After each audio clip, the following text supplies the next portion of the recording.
field? Or the run rules on the diamond at Love's Field? We're giving you the breakdowns, the bets, and the hot takes from the perspective of two former OU Athletics employees.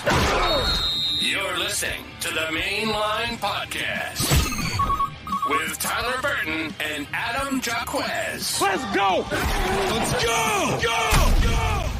Welcome back to the Main Line. I'm Adam Jaquez. He's Tyler Burton. We've got some kick times to discuss this evening. The kick windows, I guess, that were announced by the SEC earlier today. We'll talk about some breakout players that we think nobody's really talking about right now that could be having in store for some pretty special seasons here in Norman. But Tyler, how are you this evening? I'm good, Adam. Things are good out here. Obviously, we're moving into that transition period here within the OU Athletics. Obviously, 80 days away from kickoff happening on August the 30th, the 2:30 kickoff, what is going to be against, 6 o'clock against Temple. But things are good. 2:30 on a Friday. That would be fun. 2:30 on a Friday. That would be absolutely outstanding. But yeah, things are good, Adam. Obviously, a little bit slower time period of the year that we're transitioning into right now, 80 days away from kickoff. Not really too much going on right now outside of the guys being back on campus for summer workouts. Jerry Schmidt putting them through the ringer right now. We've got a little bit of softball portal that, is going to kind of make for some interesting coverage here over the next couple of weeks as Patty Gasso tries to fill a few spots that are going to be left, not just by the 10 seniors that are moving on, but also we had a couple transfers that entered the portal over the last 48 hours. So again, a lot of interesting things happening on right now, but there's nothing better, nothing more pressing than the kickoff times that were announced a little bit earlier today. We bid farewell to the 11 a.m. kickoffs as we didn't necessarily get the full, game times that were announced a little bit earlier today, but we did get a little bit more clarification. We at least got the flex windows that Oklahoma is going to be falling into on Saturdays this upcoming season. But I think, Adam, the real winner today, Oklahoma fans have to be thrilled with the news that 6 of the 7 games this upcoming season in Norman will start at 1:30 or later. So only the South Carolina game on October 19th will be at either 11 a.m. or noon. So this is huge for the fans, huge for Oklahoma, and just all around college football in general. It's nice to be out of the Big 12, nice to be in this Premier League where it just means a little bit more. Well, and I think what really helps too is just knowing that everything is going to be on an ABC or ESPN family of networks because it's unprecedented to even know. I mean, a lot of these aren't exact times. They're, hey, it's going to be maybe afternoon, might be evening. So it could be between 5 and 7 on some of these. Yeah. But just knowing that helps tremendously because now recruits can say, yeah, I can make a 5 or 7 p.m. game on a Saturday in November. Like I can already plan on doing that and being there. It just makes life a lot easier. Same thing with other fans that maybe are saying, hey, I want to travel in from Dallas. Well, now I know I don't have to get a hotel room the night before. That's actually kind of an interesting thing there. I wonder if we will see, overall Campus Corner get more revenue, but I wonder if hotels maybe will not see as much, knowing that fans from Dallas, Tulsa won't have to be in town already for those afternoon games, especially. So curious to see how that plays out. But you make a really good point, Adam. When you look at it from a recruiting standpoint, and I know that this is something, even dating all the way back, when Bob Stoops was the head ball coach and Lincoln Riley, made it known in the media as well. And, Brent Venables has had a little bit of a softer tone, but you can tell that it's been annoying for BV. The fact that, with so many 11 a.m. kickoffs with Oklahoma being part of the Big 12 where, Oklahoma was essentially in a situation where, I mean, it's kind of pretty simple when you boil it down with Fox having, kind of the first right to the games that Oklahoma was going to be privy to. It was essentially a situation where it was either going to be Oklahoma or Ohio State for that 11 a.m. kickoff, big noon. So now that Oklahoma is a part of the SEC, it brings in a totally different space that Oklahoma is now going to be a part of with ABC, with ESPN, being part of this new conference right now with the TV media right deals that are in place. It's definitely going to be beneficial because no longer are you going to have recruits, whether it's in the state of Florida, whether it's in the state of California, some of the guys, maybe in the Midwest that aren't going to be able to attend some of these games just simply because playing late on a Friday night, not getting done or out of the facility until 10:30 or 11 o'clock, it's just simply unrealistic and unfair to these kids and their families to have to try to make it to Norman, for an 11 a.m. kickoff. You're talking about 5 a.m. flights, 7 or 6 o'clock rides, even from Dallas. Some of these kids coming from the metro area trying to get up to Norman for an 11 o'clock kickoff. It makes it so much more difficult, and I really think that it really kind of mitigates the ultimate experience that these recruits are able to have once they're on campus, because everybody knows we hate the 11 a.m. kickoffs, especially, when it's a Big 12 schedule. You've got a Kansas, you've got an Iowa State. It's just simply blech. and it's not something that many fans get that excited about. But I also think that this is a huge win for the fans as well, Adam, and it makes it so much easier for fans to make travel plans. Whether that's if you live in Oklahoma City, you live in Tulsa, you're coming up from the Dallas DFW area, it makes it so much easier coming to Norman. Whether you want to come up, on a Friday night, be able to get a little bit more banged up on Friday night, have a little bit better time, knowing that you've got some more time banked up on Saturday morning to be able to sleep in because you've got a better kickoff at night. And it just makes the game day experience that much better as well for Oklahoma fans, whether it's getting, a couple more hours of sleep, or it's the fact that you can start drinking at 8:00 in the morning and you don't have to really stop until you go in the stadium until 5:00 in the afternoon. So I think it's just going to make the experience that much better in Norman. But I also think it's very beneficial to the fans as well, who are going to be making, travel plans to go to places like Baton Rouge or Oxford, different places in the SEC, or Columbia, Missouri, where, really you have the luxury now, Adam, of, knowing kind of essentially when you can book your flights, when you can leave town, or being able to decide now ahead of time whether, when you make that road trip, do you leave on a Thursday, a Friday, or maybe even a Saturday morning, knowing it's going to be a nighttime kickoff. This is all around. This is great for Oklahoma. This is what we have been begging for, that a place like Oklahoma, blue blood, premier program in the country, this is what it's all about. And it's good for the players. It's good for the fans. I cannot wait to partake in it this upcoming fall. Let's take a look at the schedule. For those on YouTube, you're able to see this. I'll try to read it off. We'll go through just the first 4 games of the schedule. We already know the first 3 ones, I guess, that are non-conference. We knew what those were going to be already. But the new ones that we know about: Tennessee getting the flex on September 21st, meaning either an afternoon kick or an evening kick. Spoiler alert, I think that's probably a safe bet to be an evening kick. We'll see. The SEC has said that, hey, we don't, see the 2:30 kick or the 6:00 kick as the premier time. It's really whichever one we choose. But looking at the slate, the other flex games on that are UCLA at LSU, Arkansas at Auburn, and Vanderbilt at Missouri. Feels like Oklahoma, Tennessee is the biggest matchup there. It feels like that one would be a natural fit in the night game. The next weekend, September 28th at Auburn. That's going to be an afternoon kick, either at 2:30 or 3:30. Texas, we kind of knew that one already. It was a 2:30 kick on ABC or ESPN. And then South Carolina getting the ESPN. Well, I put ESPN up there. I think that's TBA actually on the graphic there at an 11 a.m. or 12 p.m. kick there. So there's your first 4 games that were released that were new to us as of today. South Carolina, I think we all kind of knew that was probably headed for the early kick. Hopefully nobody has anything going on the night before, because you're going to want to get to Norman for that one. But, not the biggest matchup. No, and I mean, definitely when you look at the opponents that Oklahoma, found on the schedule for this upcoming year, the SEC and Greg Sankey didn't do him any favors, especially when you compare it to the schedule that the University of Texas has got. But again, to the fans out there, start hydrating now. I know that those first 2 kickoffs between Temple and Houston, I know that they're at 6 and 6:45. It's still going to be hot. That ultimately that 2:30 matchup against Tulane is going to be it's going to be pretty feisty. But you fast forward, SEC opener, Josh Heupel's return to Oklahoma, Nico versus Jackson Arnold. You would have to think at least it's a better than 50-50 chance that both of these teams are going to be undefeated coming into this game. So you're talking about an undefeated top 25, maybe even top 15 matchup between these two opponents in Norman. You would have to think that it's a very good chance that this is going to be a night game at Owen Field. You fast forward to the following week. Again, this is what you sign up when you play in the SEC. You got to go on the road to Auburn in what's going to be, an early afternoon kickoff. It's going to be rocking up there at Jordan Hare. 2:30. We've known about this for OU Texas. First time since 2017.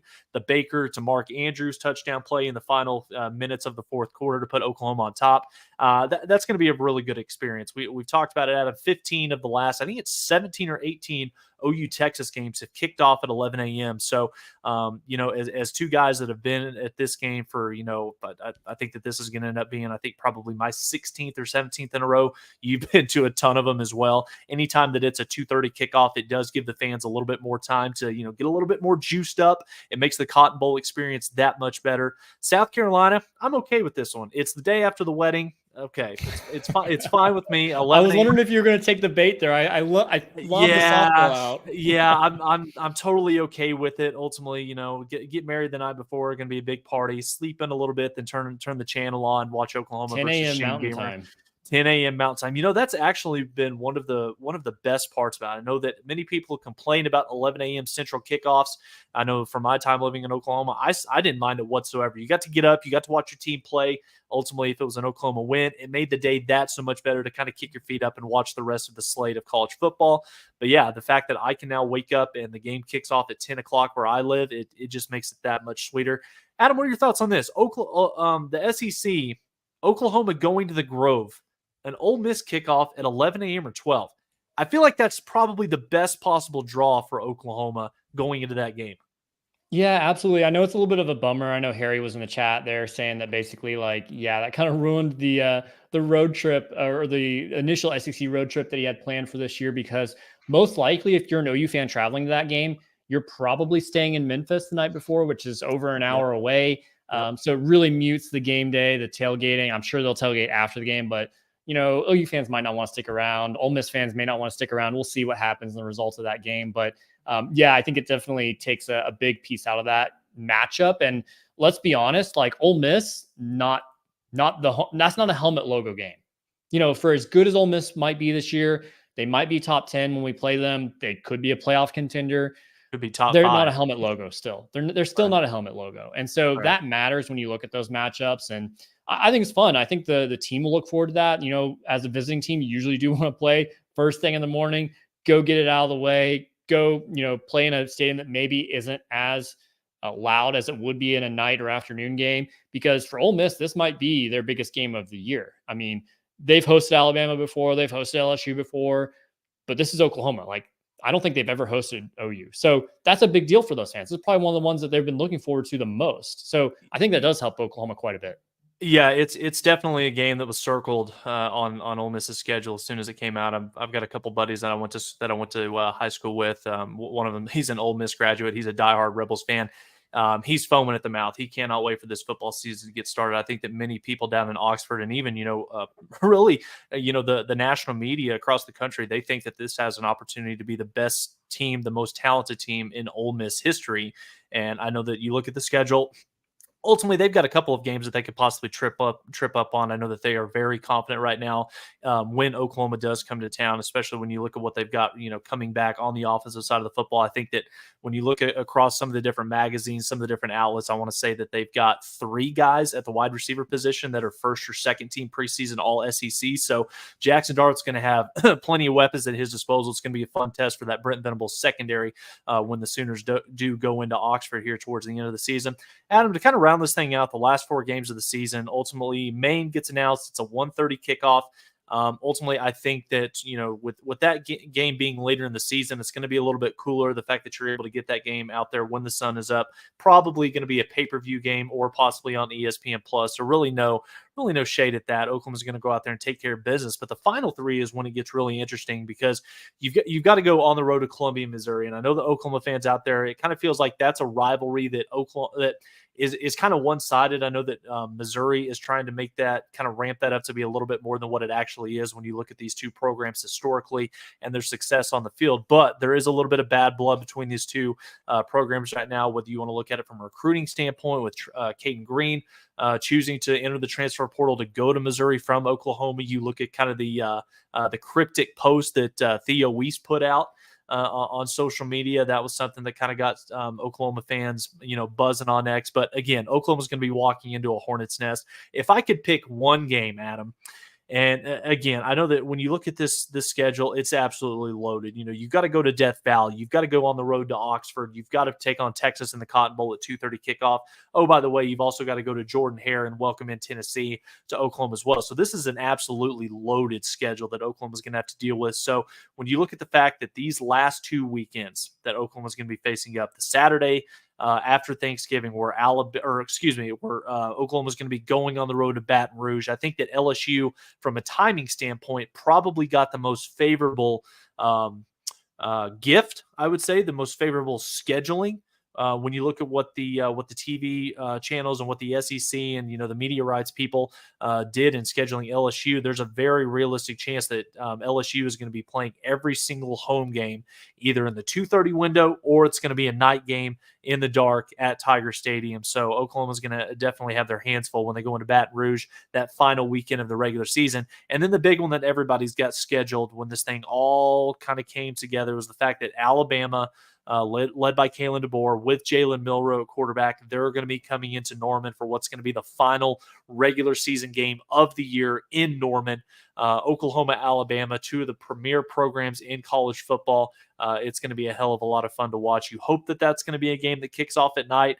2:30 would be pretty badass as well. You would like to think that, in a game like this, if Oklahoma is able to, walk into this game at 8-3, or maybe even like a 9-2 best case scenario, this could be a situation where you're hosting Alabama under the lights at Owen Field, primetime national TV. It's going to be a hell of a lot of fun to watch.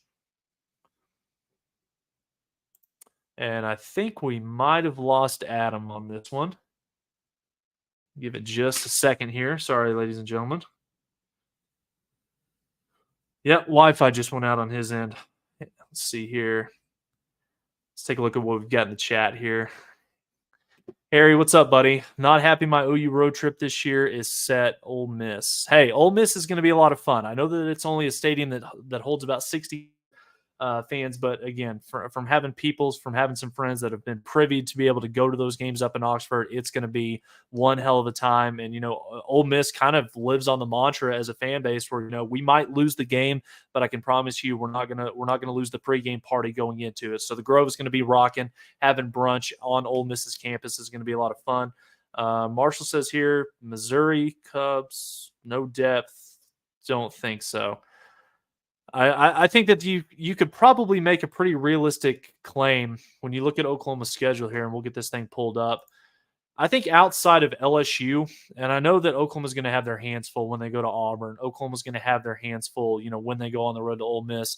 But I think with the bad blood and the kind of the newfound level of excitement, you've kind of got a reinvigorated fan base up there in Columbia, Missouri. Eli Drinkwitz, coming off of what's been their best season since Jeremy Maclin was in a Missouri uniform. You would have to think that Oklahoma is going to be walking into a hornet's nest when they make that trip up there to Columbia, Missouri. I think if I could pick one game outside of going on the road to LSU and beating them in Baton Rouge at night, which again, not too many people have been able to do that over the last 15 to 20 years. But that Missouri game up in Columbia, if I could pick one game that I could just go in there and say, okay, Oklahoma's going to go in there and just kick the shit out of this team, give me Missouri 10 times out of 10. It's going to be a lot of fun to watch. Adam, welcome back to the program. It's nice that the Wi-Fi is finally back up and running. Yeah, the Wi-Fi just went out on me. I thought everything just ended, but I guess we've been going the whole time. So hopefully all the recordings are good and everything. We'll see. I'm assuming you kind of rounded out the rest of the schedule there. The only last kind of comment or tidbit I had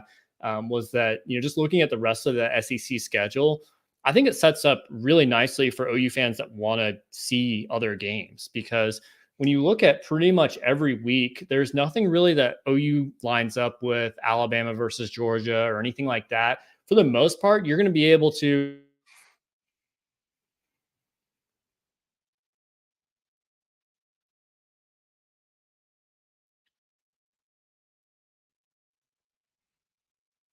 week of the year, which would be probably OU's going to line up. Oklahoma at LSU is going to line up with Texas versus Texas A&M or Auburn versus Alabama, because all three of those are flex games. So we'll see something line up there potentially. Yeah, I mean, I kind of went through it, Adam, when you were trying to get back online here. Again, from a fan standpoint, whether you're talking home games in Norman or going on the road to some of these venues that, the Sooner fans are going to be able to go to for the first time, maybe in history, I think that this sets up very well from a travel standpoint, from an overall game day atmosphere standpoint. I think that Oklahoma fans are in for a treat this upcoming fall. And Adam, I did want to bring this up because you and I, and even when we had Corbin on the podcast many, many moons ago, I know that we've been very critical of this Oklahoma fan base at times. It kind of product of a very poor, lackluster schedule. I know that Oklahoma fans, they do have the ability to show up in a big time game when it matters, whether it's Notre Dame coming to Oklahoma, whether it's Ohio State coming to Norman. This is really an opportunity where this is the best home schedule, honestly, maybe since I'm old enough to remember, watching Oklahoma games growing up. So again, it's going to be a hell of a lot of fun to watch. You get to go to some of these road venues where you can, partake in a 2:30 kickoff or possibly later at Auburn, or, be able to go on the road to Baton Rouge. And, even though it might be, pretty daunting for a player in that type of environment at night, as an Oklahoma fan, being able to go down to the Bayou to watch Oklahoma take on the Tigers, and Brian Kelly, see what he's able to do, moving into his next season as the head ball coach of the Tigers. It's going to be a lot of fun to watch. I just almost have to wonder, and I know that this is kind of the point of summer workouts right now, the games in the fall, what you do in summer camp, the conditioning, the strain, the workouts, the amount of time and effort that you put into this with Jerry Schmidt right now. This is what builds your legs and gets you ready for the fourth quarters up here, late into the season, where, you're tired, you're grinding, you're trying to, figure out a way in a three-point or a one-possession game to figure out a way to squeak out a game at home or on the road. So again, I like what Oklahoma is doing right now. We've heard some good things, which we'll touch on here in a minute, about some of the things that are going on behind the scenes, some guys that we've been waiting for them to buy in and take that next step. By all stretch of the imagination, it at least sounds like to this point they're continuing to to make all the right moves, and they're continuing to progress, and it's going to be something that is going to pay off for Oklahoma in about 80 days time.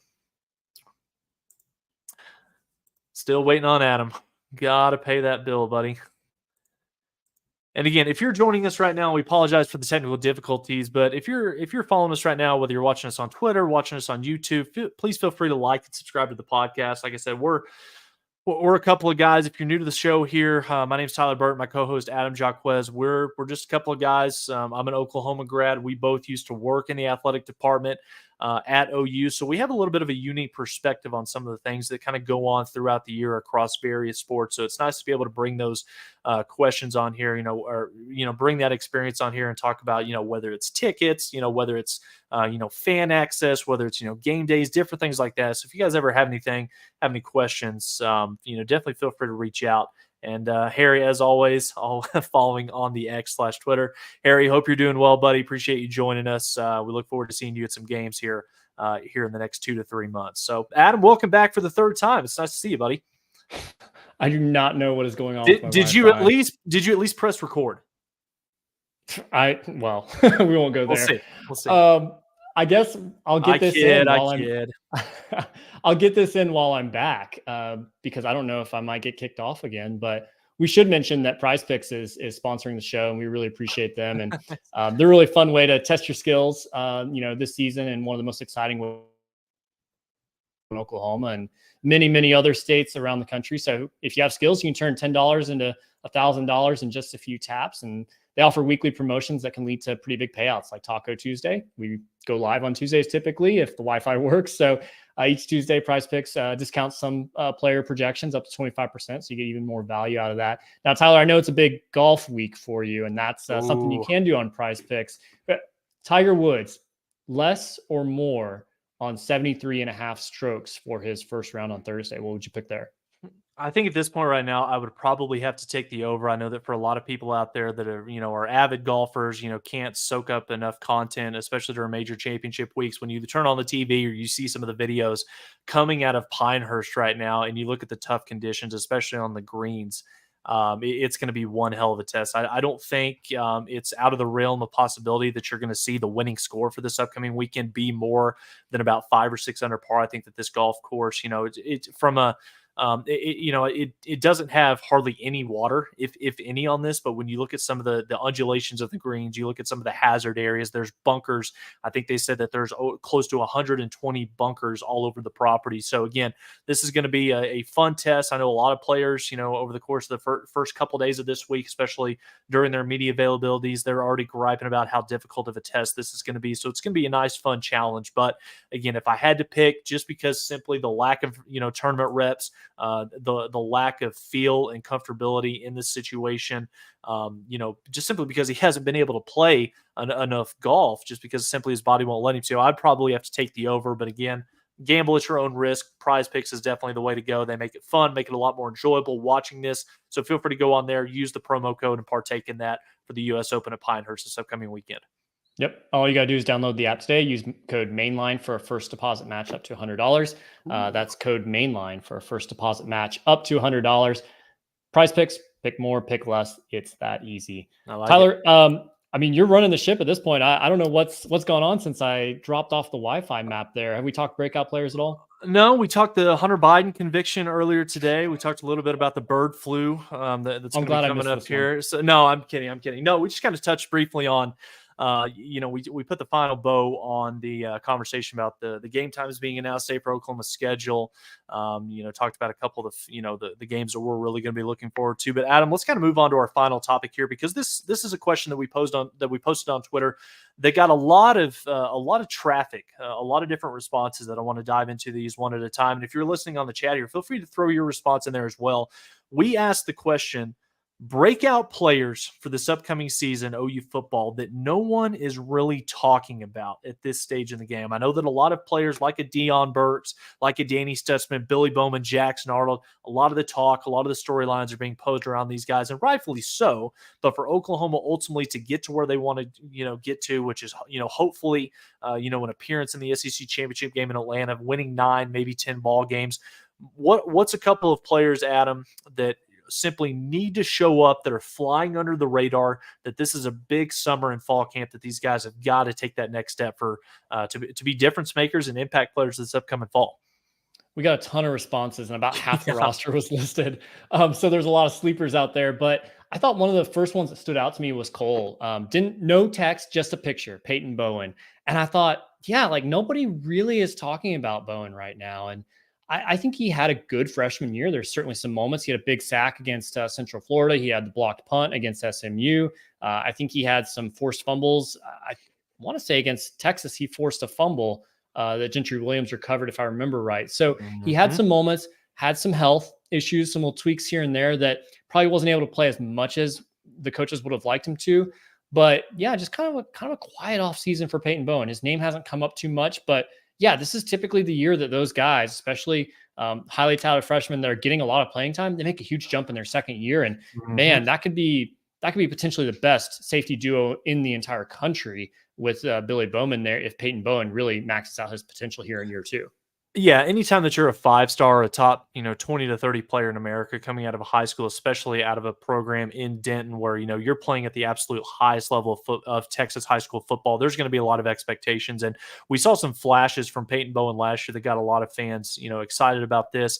I think that one of the things that's maybe, I don't want to say it's necessarily playing against Peyton Bowen, is just simply because this is the most stacked, most talented, in the deepest secondary room that I've seen, basically, Adam, since maybe the early 2000s, some of those 2002, 2003 teams that Bob was coaching, winning national championships, making it to national championships. So, but again, the biggest jump, you could ask a lot of people, but I think that the consensus among coaches would be that the biggest jump that a player makes is from his freshman to his sophomore year. The game slows down a little bit for him. They're more comfortable in the system. They know what they're doing. It slows down in between the years a little bit. That way they can play a little bit more freely and they can actually react instead of thinking so much about what scheme they're in or trying to, evaluate what the offense is doing beforehand. So again, Peyton Bowen is a really, really good one to start off here by Cole. And we get another response from a guy that's in the same position room, and that is Gunny of Stutzman Army. He lists Robert Spears Jennings. And Adam, I think that it's probably at least safe to say we'll see where Kendall Dolby factors in position-wise. I think that you're going to see him all over the secondary, maybe even certain, formations. He'll be playing up close to the line of scrimmage at that cheetah position. But when you've got a 3-headed monster to be able to rotate in the back end of that defense between Billy Bowman, Peyton Bowen, and Robert Spears Jennings, what a job that Brandon Hall and this Oklahoma defensive coaching staff have been able to do in the last 3 recruiting cycles. This is the deepest secondary in Norman in quite some time. And if Oklahoma can get that type of play from an RSJ or a Peyton Bowen to go along with Billy Bowman, an All-American candidate, look out, SEC offenses. Yeah, I mean, and to that point, we had several responses. Crimson Horseman said Jacoby Johnson. Bad Beat Barrett said Kenai Walker. Yeah, I mean, there's tons of corners here. I don't know that there's a whole lot of playing time. Gentry Williams, if he's healthy, he's got a lockdown on that one side of the field. Woody Washington, we've heard that maybe he could be playing some cheetah or maybe some nickel. I don't know, but if he's at corner, he's probably got one of those positions locked down. Yeah. Not even to mention Makari Vickers or it just feels like Des Malone. Exactly. Totally forgot that he was on the team, honestly, but he was impressive looking at the spring game. And so, yeah, you look at those corners and you're like, yeah, I think Kenai Walker is good. We've seen some good flashes out of him. This is year 3 in the Venables system, but like, where does the playing time come from? It's hard to see. It's a crowded room there. So I think, and say, extend that to the linebacker room as well, because we got good responses there from Bad Hop Single saying Kobe McKenzie. Zach said Sammy Omasigo. John Summy said Lewis Carter. And I'm like, that's great, but are any of those guys going to play over Danny Stutzman? No. Kip Lewis? Probably not. Jaron Kanik? Maybe. But he's got the most experience out of any of those guys right now. So I don't know how much room there is to break out for any of those guys. Maybe they can on special teams. We've seen guys kind of become special teams like, phenoms, but I don't know how much room there is to break out on this defense. And that's a great thing, honestly. Yeah, I mean, it's a common theme that we've been able to talk about with each level of this Oklahoma defense, with where they're at right now from a talent standpoint, from a depth standpoint, to where they were 3 years ago before Lincoln Riley took the job out west. It's a night and day difference, both from a depth and a talent standpoint. And I think that the linebacker position, it's no longer a position group that's an absolute liability at Oklahoma anymore. And again, this is me not throwing any shade whatsoever, because these guys did their due diligence. They had some good moments. They won a championship or two at Oklahoma, but gone are the days where you don't have an undersized Curtis Bolton playing linebacker. You don't have a stand-up edge guy in David Agwebu that's having to figure out how to play inside linebacker. You've got guys that are traditionally well-trained, well-experienced, well-seasoned, athletic freaks. And we've talked about Danny Stutzman, we've talked about Kip Lewis, we've talked about Jaron Kanik. There's guys on the beat right now. There's coaches in that locker room that think that there's a realistic chance that Lewis Carter could possibly, be finding himself in a starting type position this upcoming season. He barely even played at all last year. When we talk about the jump that guys make from their freshman to the sophomore year, what Brent Venables and now what Zach Alley is doing at the helm with the linebacker position, it's extremely promising. There's a lot of optimism, and I can't wait to watch these guys play, because playing defense in the SEC against this level of competition week in and week out, you're going to need 5, maybe 6 linebackers to play this year. So seeing how confident and how excited a guy like Brent Venables, who has seen what elite linebacker play looks like, this is very encouraging for Oklahoma fans. I'll give you one more on the defensive side of the ball, and then we'll flip over to the offense and talk about 2 skill positions there. On the defensive side of the ball, Michael on Twitter said Caden Woolard, who we've talked about, I think, quite a bit on this show, because I know his dad views from time to time, and we got to see Caden up close on the field there in the spring game. Looks like one of the most impressive guys in that defensive end room. I think his physique he looks like an NFL defensive end. But there's not been a lot of buzz about him. I think he played good in the spring game, but there wasn't like one player or anything that he stood out, or, people really noticed him or anything. And I don't think that's something to be like super disappointed in necessarily. It's the spring game. And Caden Woolard didn't have a super noisy transfer portal recruitment or anything that I can recall. He didn't go to Alabama and Texas and Georgia and then, draw it out and bring a lot of attention to himself. He's kind of quiet. He just quietly visited OU. Business. He committed to OU, but look at the portal rankings. He's the number 4 portal edge in the nation that transferred this offseason. And I know he came from Miami of Ohio. Not a lot of people watched those games last year, but the Redhawks had a good defensive team. I believe won the MAC, or they were at least in the MAC championship game. So the guy knows how to play football. He's got the right build. He's got the experience.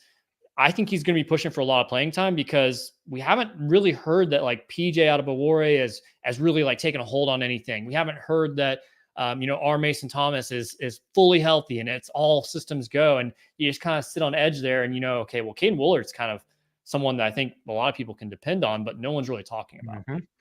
9.5 sacks Yeah. I don't care if it's Miami of Ohio. It's Division I football. Anytime that an edge guy over the course of a season can rack up 9.5 sacks, you've got some skill, you've got some moves. You obviously know what you're doing in terms of getting after the quarterback. Now, how well does that translate from playing with Miami of Ohio to now playing in the SEC, the premier program where you've got literally the best offensive tackles in the country playing on these offensive lines in the SEC? And Adam, I think that Caden's gonna have an opportunity to do something that really Oklahoma has struggled with for the better part of the last decade. I know that we've had some bright moments, whether it's an Obo, whether it's a Nick Benito, Eric Stryker, if you want to go back a little bit further, but Oklahoma defensively, that's something that has really hurt this football team over the better part of the last decade because they haven't really had a guy that they can rely on a second and long or a third down, a guy that can just pin his ears back one-on-one against your best offensive tackle. It can go out there and figure out a way to get past him and sack the quarterback. Oklahoma, we feel like they've got the guys, they've got the bodies on campus that are going to have the opportunity to do that, like an Ethan Downs, like an R. Mason Thomas, who, again, when he's healthy, he's probably the best pass rusher on this team right now. PJ, we'll see. Again, making that jump into a second year, kind of feels like he's still figuring out how to play the position at a high level. But I think that Caden Woolard, we saw him a little bit in the spring game, very vanilla, about as vanilla ice cream as it possibly gets. The defense that was played in that game on I think it was April the 20th. Caden's going to have an opportunity to do so. And if he emerges, if we look back, 6-7 months from now, and we revisit this conversation and it came true that Caden Woolard was an impact player, not only is that good for this defense, but that probably means that Oklahoma has had a pretty damn good season in year one of the SEC. Flipping it over to the offensive side of the football, Adam, we did have a couple of interesting responses here to this question. Sooner Guy 100 mentions Andrel Anthony. Pine Box mentions Brennan Thompson or Jaquez Petaway. Talk about the wide receiver position, what these three names stand out to you. Yeah, Andrel Anthony, I almost feel like, can he break out? I guess he can. I mean, he was our number one receiver through the first half of the season last year until he got hurt. But yeah, no one's really talking a whole lot about him. I think everyone's a little bit cautious, I guess, with that optimism of like, is he even going to be healthy for the start of the season? Yep. But unless the injury slowed him down, if he comes back relatively similar to what he was before, I don't know how he isn't one of the best wide receivers on the field at pretty much all times. And so I know it's crowded. You've got Deion Burks, you've got Nick Anderson, you've got Jaden Gibson, you've got Jalil Farouk. Someone's going to suffer. It could be Andrel Anthony. I don't know who it's going to be. Maybe we'll just run 5 wide all game, every game. But yeah, I feel like, he's pretty solidified. So I don't know if I could consider him breakout. Brennan Thompson, Jaquez Petaway, definitely opportunity for them to break out. But we just mentioned a whole, 2 deep of wide receivers that are ahead of them right now. Mm-hmm. Although Brennan Thompson, I think he kind of felt like he settled into a little bit of a role as like that deep threat, and he didn't play he didn't play a ton of snaps, which almost in a way signals to the defense like where you're going to go. But at the same time, no one could stop it either. So yeah, hey, like keep with it, I guess. Same thing with Jaden Gibson. He was the guy that was really stretching the field a lot too. Anytime that you've got 10-2 track speed, if you're Brennan Thompson, there's really not too much that many, defensive backs can be able to do. Just simply line up and run as fast as you can straight down the field. And it's going to be a lot of fun to watch. We got a small preview of that in the bowl game where Jackson Arnold was able to hit him in stride, and gone are the days where you're going to have to worry about the quarterback underthrowing the receiver on a deep route. That's not me taking, shots at DG. Ultimately he was a fine quarterback at the University of Oklahoma. Was better. Landry Jones was way better than Dylan Gabriel. Let's not open up that can of worms. But no, I think you make a really good point, and I feel like this is a common theme that we talk about with every single position group on this team, maybe outside of the offensive line right now. It's the fact that where this group is at and, how these guys are viewed from a talent and a depth standpoint. I mean, you rattled them off, Adam. I mean, Deion Burks, Nick Anderson, those are 2 guys that are going to have an opportunity to be first-team All-SEC when we kick this thing off here in a few more months. But Jaden Gibson, Jalil Farouk, Jaquez Petaway, Zion Kearney, the true freshman, Brennan Thompson. If you're Andrel Anthony, not only are you having to fight against the recovery of a torn ACL, trying to get yourself back in time to be able to contribute, but you've got a lot of guys that are hungry and talented and healthy ahead of you that are trying to, take up a majority of your reps. But again, like I talked about with Caden Woolard, if we're revisiting this conversation 4 or 5 months from now and we're talking about how good Andrell Anthony has been coming off of a torn ACL, I think that says a lot of good things about the University of Oklahoma and the type of season that they've had. Yeah, absolutely. I think the other position that is really interesting that Ryan Hilliard pointed out was Javonte Barnes, because yes, you have Gavin Sawchuk, and yes, he was the main guy for most of the second half of last year. But before that, Tawee Walker had some moments. But there's definitely needs to be somebody else in that running back room that is going to have a breakout season. You can't just have one guy, in my opinion. It's not really. I've already told you, Adam. I've already told you. Caleb Hicks starting running back by Texas. Over Gavin Sawchuk? You think Sawchuk's not going to improve at all?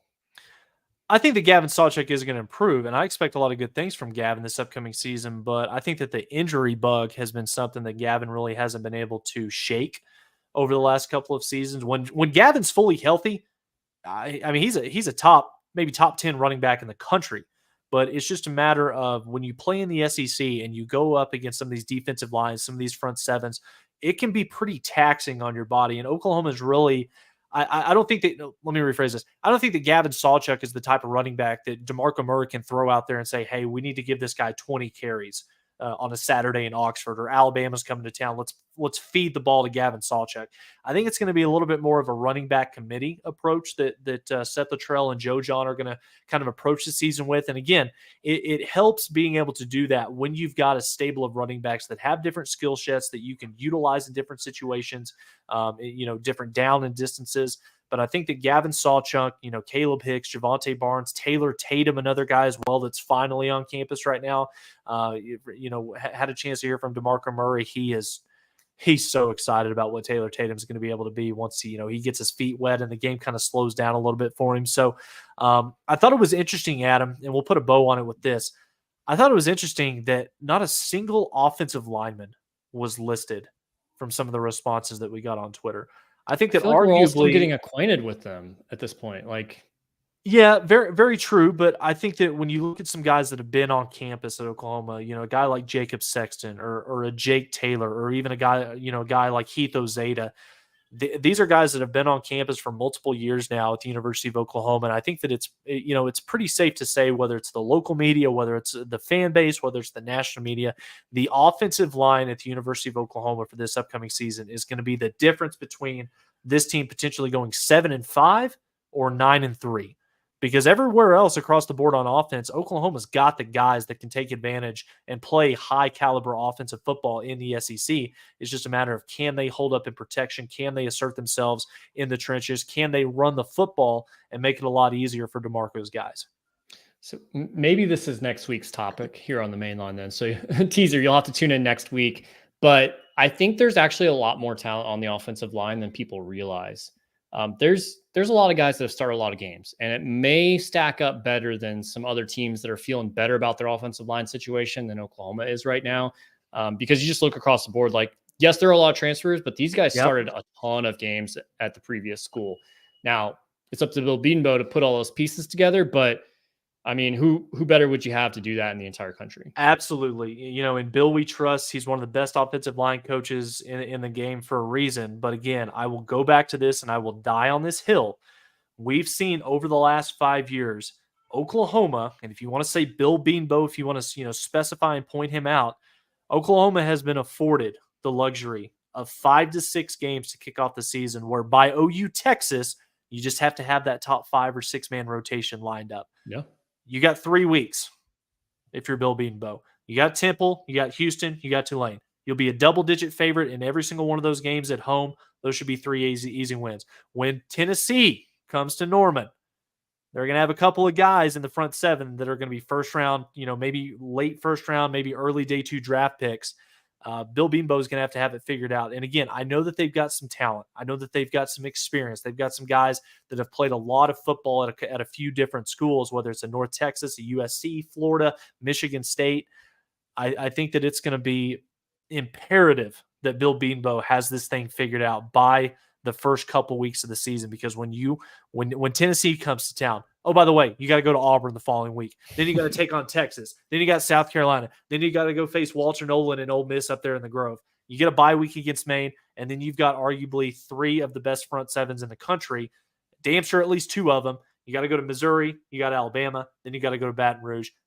Make no mistake about it. The offensive line, barring any serious injuries at critical positions, offensive line is the difference between this being a 7 or possibly a 9 to 10 win football team. I think this is actually a really good topic that will probably make our headline for next week, is like, this offensive line, actually, there's a path there for it. And let's map that out. So I think that's something interesting. We'll table that for next week. But we appreciate everyone watching or listening to this week's episode of the Mainline. Would Robbie point out here? He said not to worry about Bill Bedenbaugh in the offensive line. So 9-3 is what Robbie's saying in the chat there for Oklahoma. Phenomenal season. You go 9-3, phenomenal. Yeah. That's probably potentially playoff.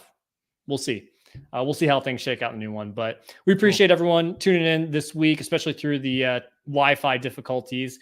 But we'll be back next week to talk about the offensive line, anything else that's going on in Sooner Nation. Appreciate it, and we'll see you then.